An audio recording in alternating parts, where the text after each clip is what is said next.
মানুষের জীবন কি অশান্তিতে কাটছে না সুখে শান্তিতে কাটছে সেটা নিয়ে কিন্তু তুলে ধরা হচ্ছে। আর এখানে কিন্তু অশান্তি বা শান্তি নিয়ে কিন্তু কোনো প্রশ্ন না। আর এখানে কিন্তু আপনার যে কিছু জায়গা দেখতে পাচ্ছেন এখানে ফাঁকা জায়গা কিন্তু নেই।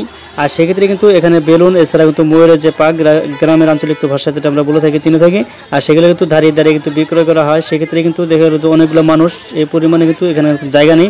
আর এ হচ্ছে স্মৃতিসৌধ, বাংলাদেশের স্মৃতিসৌধ কিন্তু একটাই, আর এক জায়গায় কিন্তু আমরা স্মৃতিসৌধ যে ভিতরে কিন্তু প্রবেশ করে থাকি।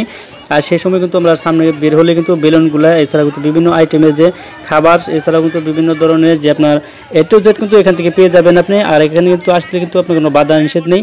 আর এখানে কিন্তু শুক্রবার হলে কিন্তু অনেক ধরনের মানুষ কিন্তু এসে থাকেন, আর এখানে কিন্তু ভিড় জমে থাকেন। আর এরকম ভিডিও কিন্তু আমি আগে আপলোড করেছি, আপনি চাইলে সে আমার আগের পুরাতন ভিডিওগুলো দেখতে পারেন।